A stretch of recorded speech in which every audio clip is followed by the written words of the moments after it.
नमस्कार, मैं हूं आपके साथ वक्ता दुबे। उत्तराखंड स्पेशल देख रहे हैं आप और मैं हूं आपके साथ वक्ता। सबसे पहली खबर का रुख कर लेते हैं। मोदी सरकार के 30 मई को 9 वर्ष पूरे हो रहे हैं और इस उपलक्ष्य में भारतीय जनता पार्टी देश भर में 30 मई से 30 जून तक महासंपर्क अभियान चलाने जा रही है। और इस संबंध में बीजेपी प्रदेश मीडिया प्रभारी मनवीर सिंह चौहान ने जानकारी देते हुए बताया कि मोदी सरकार के इस 9 साल के कार्यकाल के दौरान जो ऐतिहासिक कार्य हुए हैं, इस अभियान के जरिए उनको जन जन तक पहुंचाने का कार्य किया जाएगा और जिसमें देश भर में पार्टी के लाखों कार्यकर्ता करोड़ों लोगों से संपर्क स्थापित कर मोदी सरकार की उपलब्धियों को बताने का कार्य करेंगे। साथ ही उत्तराखंड में भी प्रत्येक लोकसभा क्षेत्र में इस अभियान को चलाया जाएगा और प्रत्येक लोकसभा क्षेत्र के लगभग 250 प्रतिभागियों को सम्मानित करने का कार्य भी किया जाएगा। आपको बता दें कि इस संपर्क अभियान के दौरान प्रधानमंत्री नरेंद्र मोदी देश भर में 51 रैलियां भी करेंगे, जिसमें एक रैली उत्तराखंड में भी प्रस्तावित है।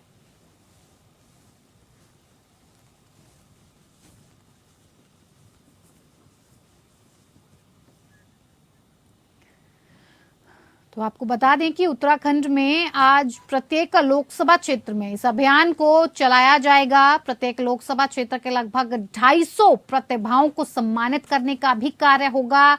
और ये जो संपर्क अभियान है, इसके दौरान प्रधानमंत्री नरेंद्र मोदी देश भर की बात करें तो 51 रैलियां भी करेंगे, जिसमें से एक रैली उत्तराखंड में भी प्रस्तावित है। 30 मई से 30 जून तक बीजेपी का ये महासंपर्क अभियान चलाया जाएगा।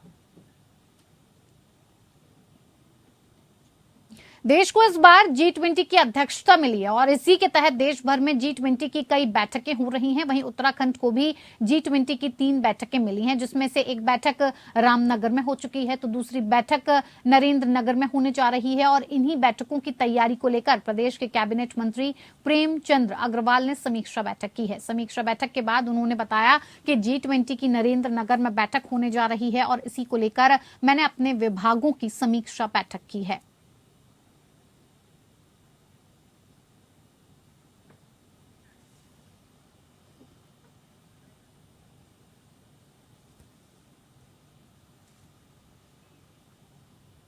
कर्नाटक विधानसभा चुनाव में हुई भाजपा की हार ने उत्तराखंड में आगामी चुनाव में जीत को लेकर चिंता में डाल दिया है। वहीं उत्तर प्रदेश में हुए निकाय चुनाव में योगी सरकार ने प्रचंड बहुमत हासिल कर उत्तराखंड बीजेपी के लिए एक बड़ी चुनौती खड़ी कर दी है। आगामी 5 महीने में उत्तराखंड में भी निकाय चुनाव होने हैं। ऐसे में इस निकाय चुनाव को लोकसभा चुनाव का सेमीफाइनल माना जा रहा है। हालांकि बीजेपी योगी सरकार की प्रशंसा करते हुए आगामी निकाय चुनाव में उत्तराखंड में भी ऐसे ही प्रदर्शन की उम्मीद कर रही है। इसी को लेकर बीजेपी प्रदेश प्रवक्ता बीरेंद्र बिष्ट ने कहा कि निकाय चुनाव में उत्तर प्रदेश में मुख्यमंत्री योगी के नेतृत्व में बेहतर प्रदर्शन हुआ है। उत्तराखंड में भी इसी तरह के परिणाम देखने को मिलेंगे। रही बात कांग्रेस की, तो कांग्रेस को पहले ही जनता ने नकारा हुआ है।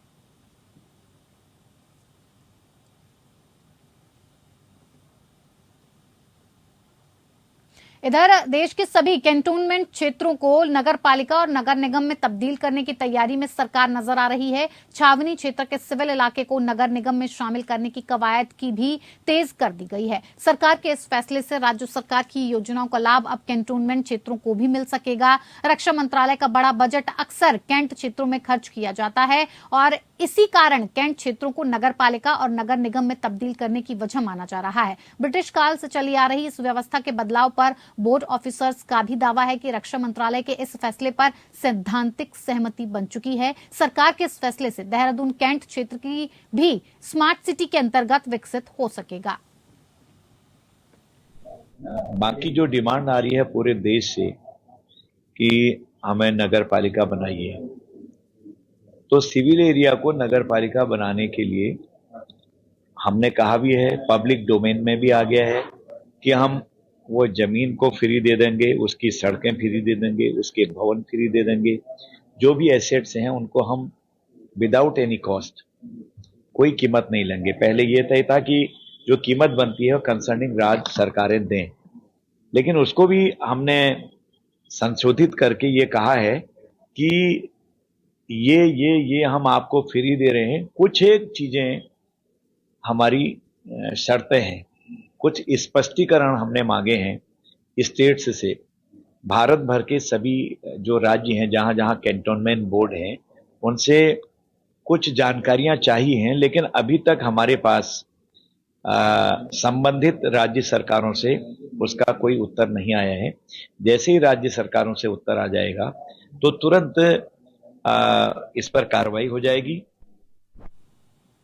तो वहीं अब आपको बता दें कि कैंटोनमेंट जो क्षेत्र हैं उनको भी अब योजनाओं का, राज्य सरकार की योजनाओं का लाभ मिल सकेगा, क्योंकि रक्षा मंत्रालय की तरफ से ये कहा गया है और ये बात सामने आ रही है कि इन क्षेत्रों के लिए, जो कैंट क्षेत्र होते हैं, उसमें काफी खर्च आता है, लेकिन अब नगर पालिका और नगर निगम में तब्दील किए जाएंगे। जो कैंट क्षेत्र हैं, बड़ा बदलाव किया जाएगा। अब कैंट क्षेत्रों का नगर पालिका और नगर निगम में तब्दील करके उन्हें भी स्मार्ट सिटी के जरिए विकास करने का जो पूरा प्लान है वो खाका तैयार किया गया है। स्मार्ट सिटी के अंतर्गत अब कैंट क्षेत्रों का भी विकास किया जाएगा, यानी कि कुल मिलाकर इस व्यवस्था को बदलने का जो पूरा खाका है वो सरकार की तरफ से तैयार किया जा रहा है। ये भी आपको बता दें कि ब्रिटिश काल से ही ये जो व्यवस्था थी ये चली आ रही थी, लेकिन अब इससे मंत्रालय की तरफ से सहमति बन चुकी है इस फैसले पर, और अब सरकार इस फैसले से देहरादून का जो कैंट क्षेत्र है उसे भी स्मार्ट सिटी के अंतर्गत लाकर इसे विकसित कर सकेगा। पहले ये जो इसका पूरा खर्चा था, ये बजट था, ये रक्षा मंत्रालय के अंतर्गत आता था और उसी के हिसाब से खर्च किया जाता था, तो कहीं ना कहीं विकास की जो संभावनाएं बढ़ती हुई दिखती थी वो कहीं ना कहीं छिपी हुई नजर आ रही थी।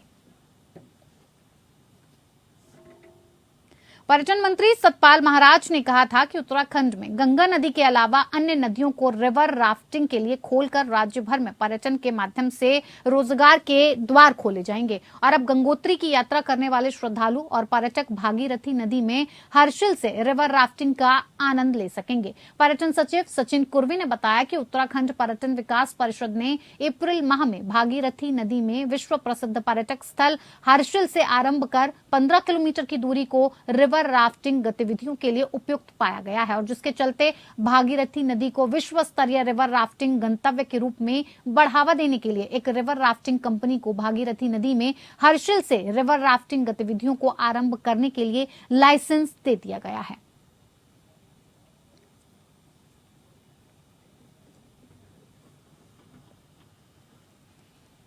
तो वहीं बहुप्रतीक्षित यमुना मसूरी पेयजल योजना की सफल टेस्टिंग के बाद पर्यटन नगरी मसूरी में पानी की किल्लत से निजात मिल जाएगी। उत्तराखंड पेयजल निगम ने इस योजना का सफल परीक्षण किया है और यमुना से पानी की सप्लाई शुरू हो गई है। इसके पश्चात विभाग द्वारा तकनीकी जांच के बाद सुचारू रूप से इस योजना का लाभ मिलना शुरू हो जाएगा। 144 करोड़ रुपए की लागत से निर्मित इस परियोजना का लाभ मसूरी वासियों को 2052 तक मिलेगा। इस दौरान मसूरी में कहीं भी पानी की किल्लत नहीं होगी और इस योजना के सफल परीक्षण के बाद अधिकारियों में खासा उत्साह देखा गया। 2020 में शुरू हुई इस परियोजना का 2023 में कार्य पूरा हो गया। ये भी आपको बता दें कि पर्यटन सीजन शुरू होते ही मसूरी में पानी की किल्लत शुरू हो जाती थी और टैंकर के द्वारा पानी की सप्लाई की जाती थी, और जिस कारण व्यवस्थाएं चरमरा जाती थी और लोगों को पानी के लिए भारी परेशानियों का सामना करना पड़ता था। इस योजना के बाद जहां एक और होटल व्यवसायियों ने राहत की सांस ली है, तो वहीं आम लोगों में भी इस योजना को लेकर खुशी का माहौल है। इस योजना को लागू करने में क्षेत्रीय विधायक और कैबिनेट मंत्री गणेश जोशी का महत्वपूर्ण योगदान है।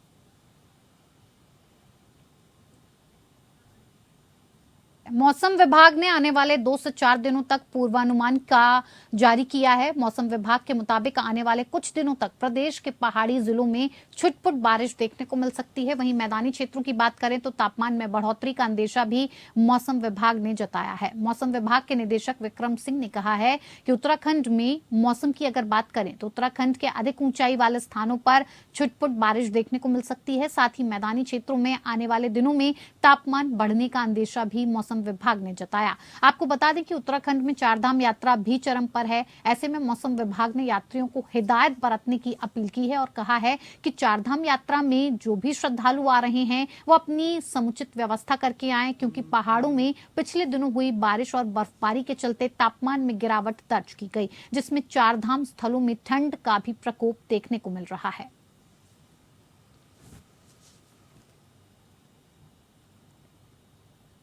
भारत सरकार की योजना के अंतर्गत प्रधानमंत्री नरेंद्र मोदी के नेतृत्व में युवा संगम कार्यक्रम की शुरुआत की गई है और जिसके अंतर्गत शिक्षा मंत्रालय ने आईआईटी रुड़की और एनआईटी वारंगल को उत्तराखंड और तेलंगाना राज्यों के बीच युवा आदान प्रदान आयोजित करने के लिए चुना है। युवा संगम द्वितीय के अंतर्गत पहले तेलंगाना से छात्रों का दल 29 अप्रैल को रुड़की पहुंचा था और 4 मई तक ये कार्यक्रम चला, जिसमें प्रतिभागियों ने भगवानपुर में अंबुजा सीमेंट और एवरेस्ट उद्योगों का दौरा किया। वहीं तेलंगाना दल ने आईआईटी रुड़की की विभिन्न केंद्रीय सुविधाओं का दौरा भी किया। तेलंगाना दल ने ऋषिकेश का भी दौरा किया और आसपास के प्राकृतिक सौंदर्य का आनंद भी लिया। आईआईटी रुड़की के निदेशक प्रोफेसर के पंत ने जानकारी देते हुए बताया कि भारत सरकार की योजना युवा संगम के अंतर्गत एक राज्य से अलग अलग यूनिवर्सिटी के छात्र दूसरे राज्य में जाते हैं और वहां अपने अनुभव साझा करते हैं। उन्होंने बताया कि ये एक तरह से साइंटिफिक सोसाइटल और एजुकेशन का संगम है। उन्होंने ये भी बताया कि अब तेलंगाना दल के उत्तराखंड दौरे के बाद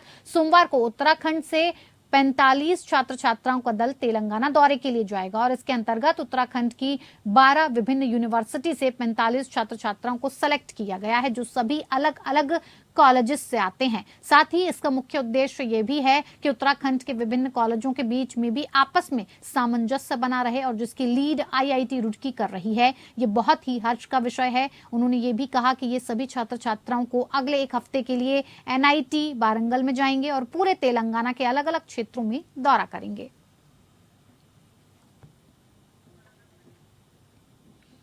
इसी पर ज्यादा जानकारी के साथ हमारे साथ संवाददाता वीरेंद्र बने हुए हैं। वीरेंद्र, जिस हिसाब से ये युवा संगम समारोह है, इसके दौरान जो अलग अलग क्षेत्रों का दौरा करके जो अनुभव लेने की बात की जा रही है, पहले तेलंगाना का एक समूह आके उत्तराखंड के आईआईटी रुड़की का दौरा करता है, सारी चीजों को परखता समझता है और अब 45 छात्रों का एक जो समूह है वो तैयार किया जा रहा है, वो तेलंगाना जाके इन सारी चीजों को देखेगा परखेगा। तो क्या ये आपस में कॉलेजेस के बीच, यूनिवर्सिटीज के बीच एक सामंजस्य बनाने का एक काम किया जा रहा है सरकार की तरफ से?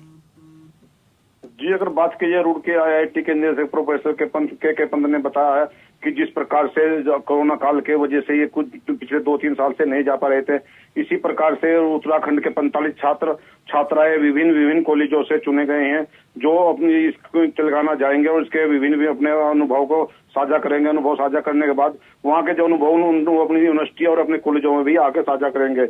इसी प्रकार जो तेलंगाना के छात्र 45 छात्रों का साथ आया था, उन्होंने रुड़की भगवानपुर के एवरेस्ट और अंबुजा सीमेंट आदि उसका दौरा किया और अपना जो अनुभव है आईआईटी रुड़की को साझा किया। जी वीरेंद्र, बहुत बहुत धन्यवाद तमाम जानकारी से जुड़ी हुई हम तक पहुंचाने के लिए।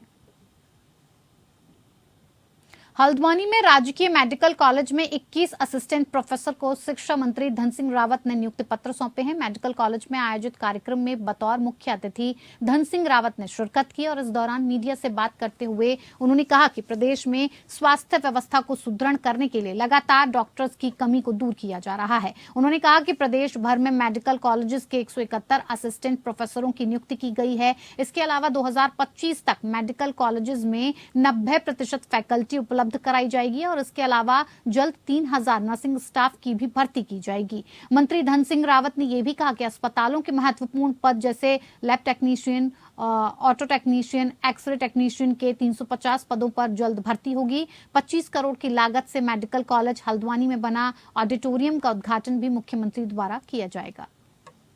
171 जो असिस्टेंट प्रोफेसर अभी हमने मेडिकल कॉलेज में भेजे हैं, सरकार की ओर से सबको बधाई दे रहा हूं उनको कि अब मेडिकल कॉलेज में फैकल्टी की दिक्कत नहीं रहेगी। अभी हम एसोसिएट प्रोफेसरों के भी पद निकाल दिए हैं और प्रोफेसरों के भी जो है विज्ञप्ति जारी कर दी गई है। हमारा टारगेट है सरकार का कि 2025 तक हम मेडिकल कॉलेजों में 90% फैकल्टी भरने का टारगेट हमने रखा है और बहुत युद्ध स्तर पे काम चल रहा है। अभी 3000 नर्सिंग स्टाफ भी हम रख रहे हैं और वो वर्षवार रखे जाएंगे सभी। हरिद्वार में गंगा घाटों पर हुड़दंग मचाने वाले बाज नहीं आ रहे हैं। आज रोडी बेलावाला क्षेत्र में गंगा के जीप उतारकर हुड़दंग करने वाले 6 युवकों के खिलाफ पुलिस ने ऑपरेशन मर्यादा के तहत कार्रवाई की है। युवक दिल्ली से आए हुए थे और थार जीप को गंगा में उतारकर हुड़दंग कर रहे थे। इस बीच सूचना पाकर मौके पर पहुंची पुलिस युवकों को पकड़कर रोडी बेलवाला चौकी लेकर आई और युवकों के खिलाफ ऑपरेशन मर्यादा के तहत कार्रवाई करते हुए भविष्य में ऐसा न करने की हिदायत दी। उनके श्रद्धा को भी ध्यान में रखा जाए और जो भी इस तरह के हुड़दंग करेंगे उनके खिलाफ सख्त एक्शन लिया जाएगा। उसी के तहत ऑपरेशन मर्यादा में कार्रवाई अनवरत जारी है। उसमें एक थार है जिसको सीज किया गया और उस पर जो 4 लड़के थे उनको भी उनके खिलाफ भी कार्रवाई की गई है। ये रोडीवेलवाला में कोतवाली क्षेत्र का मैटर है और ये क्योंकि हर की पैड़ी और आसपास जितने भी श्रद्धालु हैं आते रहते हैं यहाँ पे और जो माँ गंगा की श्रद्धा को ध्यान में रखते हुए उनकी मर्यादा को ध्यान में रखते हुए इसमें कार्रवाई की जाए।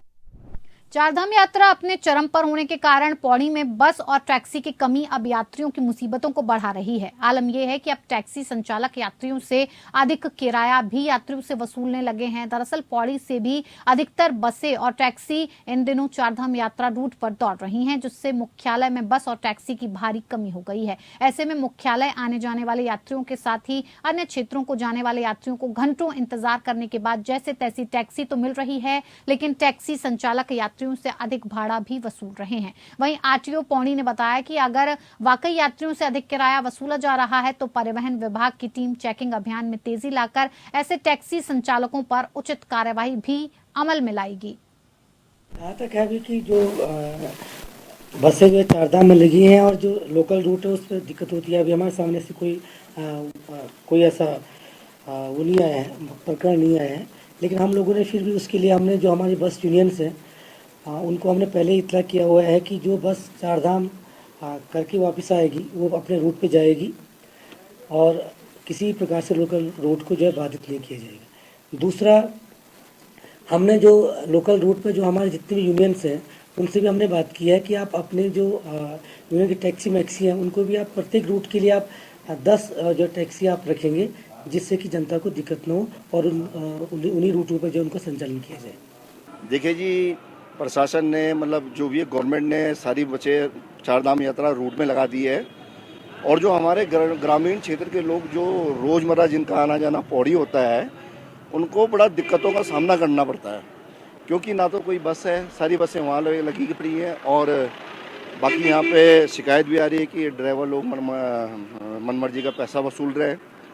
तो मेरा प्रशासन से, आरटीओ से निवेदन है कि आप इसके ऊपर थोड़ा जांच कीजिए इसकी, ताकि कोई भी व्यक्ति परेशान ना हो। चलिए, इस बुलेटिन में मेरे साथ फिलहाल इतना ही। नमस्कार।